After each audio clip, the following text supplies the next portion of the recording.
Selamat datang kembali di pembahasan mendalam kita. Kali ini kita mau gali lebih dalam nih materi yang Anda bagikan, spesifiknya hukum ke-20, ya. Betul. Kesalahan kecil sekarang menciptakan kegagalan besar nanti. Nah, sumber Anda ini kan banyak banget prinsip bagusnya, tapi misi kita sekarang kita mau coba bongkar nih. Kenapa sih penyesuaian kecil, tapi yang konsisten itu penting banget? Siap ya? Kita bedah bareng. Siap. Yang langsung kelihatan menarik ya dari hukum ini tuh, betapa gampangnya penyimpangan kecil itu, numpuk gitu aja. Seringnya nggak kerasa sama sekali di awal. Nggak kerasa ya? Iya, sampai akhirnya, wah, dampaknya gede banget. Kayak analogi pesawat itu loh, cuma melenceng 1 derajat aja dari tujuan awalnya. Oh iya, iya. Kalau jaraknya dekat, ya nggak kelihatan bedanya. Tapi coba terbang ribuan kilometer, bisa nyasar ke kota lain. Jauh banget melesetnya. Bener juga. Dan ini sering banget ya kita alami tanpa sadar. Contoh yang sering dipakai kan Tiger Woods ya. Di materi Anda juga disebut. Iya, itu contoh bagus. Bahkan pas lagi jaya-jayanya di puncak karirnya, dia tuh terus aja menyempurnain ayunan golfnya. Ini kan bukan karena ayunannya jelek gitu kan? Bukan sama sekali. Justru karena dia terinspirasi filosofi Kaizen, perbaikan terus-menerus. Kaizen, Ya, oke. jadi dia lihat itu bukan sebagai memperbaiki, tapi lebih ke meningkatkan lagi dan lagi. Peluang incremental lah istilahnya. Selalu ada ruang buat sedikit lebih baik. Sedikit lebih baik tapi terus-terusan. Ya. Nah ini nyambung juga nggak sih ke misalnya hubungan personal? Oh, relevan banget. Penelitiannya John Gottman, yang juga ada di materi Anda kan, itu nunjukin kalau adanya contempt atau sikap meremehkan dalam hubungan, Meremehkan ya? itu jadi prediktor paling kuat buat perceraian. Nah, contempt ini kan seringkali bentuknya halus ya, nggak langsung kelihatan. Nah, itu numpuk pelan-pelan. Akibat komunikasi yang kurang efektif atau jarang, rasa nggak hormat yang kecil-kecil, kayak penyimpangan 1 derajat tadi. Ah, oke, oke. Satu komentar sinis dibiarin, keluhan nggak didengerin. Itu kan nggak diem aja efeknya. Numpuk dikit-dikit, interaksi berikutnya jadi agak lebih negatif, terus aja begitu. Jadi kayak spiral negatif gitu ya? Persis. Makanya Gottman kan menekankan pentingnya ritual, misalnya check-in mingguan sama pasangan. Buat bahas apa aja. Ini kayak kaizen buat hubungan. Kalibrasi ulang rutin biar nggak melenceng jauh. Menarik, menarik. Jadi kalibrasi rutin itu ya kuncinya. Di skill individu kayak golf, di hubungan juga. Terus gimana kalau di dunia bisnis? Ada nggak padanannya? Biar perusahaan nggak melenceng gitu. Ada banget. Coba lihat contoh Booking.com di materi Anda.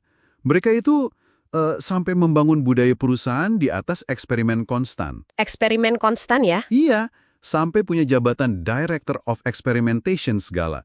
Bayangin aja, mereka jalanin ribuan eksperimen A/B testing itu, secara bersamaan. Ribuan. Wow. Iya, ribuan.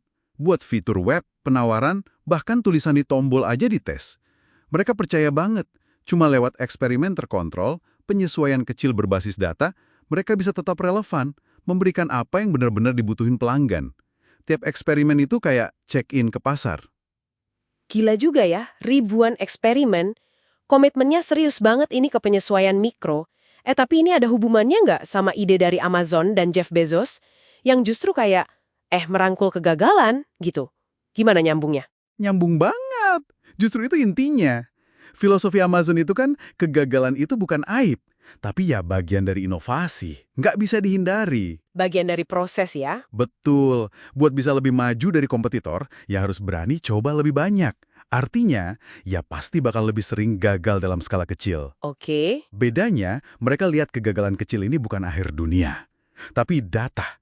Data berharga banget buat kalibrasi berikutnya, biar nggak gagal di level strategis yang lebih gede. Jadi ini soal kecepatan belajar, lewat iterasi cepat. Gagal cepat, belajar cepat, perbaiki cepat.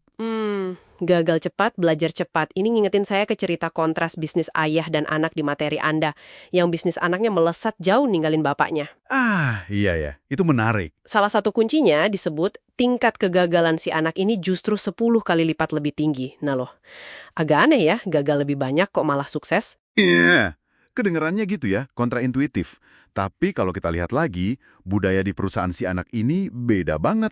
Fokusnya di kecepatan. Percaya sama tim, kasih pemberdayaan, pangkas birokrasi yang bikin lambat. Jadi lebih lincah gitu ya. Banget. Mereka bisa coba banyak hal baru dengan cepat. Nggak takut miss kecil-kecil, karena tiap miss itu pelajaran instan. Bikin mereka bisa koreksi arah lebih gesit dari kompetitor. Atau ya, dari bisnis ayahnya yang mungkin lebih hati-hati, lebih takut salah. Jadi mereka jago kalibrasi cepat. Oke, jadi jelas ya benang merahnya. Mau itu nyempurnain skill, jaga hubungan, bangun produk, atau gedein bisnis, prinsipnya sama aja. Kalau kita abai sama penyimpangan kecil, sama peluang perbaikan mikro, Ya, secara konsisten, wah itu resep pasti buat masalah gede nanti ya. Jadi koreksi kecil yang terus-menerus itu butuh disiplin ya ternyata. betul sekali. Ini bukan soal perbaikan drastis sesekali, tapi soal kewaspadaan terus-menerus. Tindakan korektif yang konstan, kayak pilot pesawat tadi. Selalu adjust ya. Iya, selalu ada penyesuaian kecil di kemudi, biar pesawatnya tetap di jalur. Tanpa disiplin kalibrasi ulang ini, ya penyimpangan kecil tadi numpuk jadi nggak terkendali.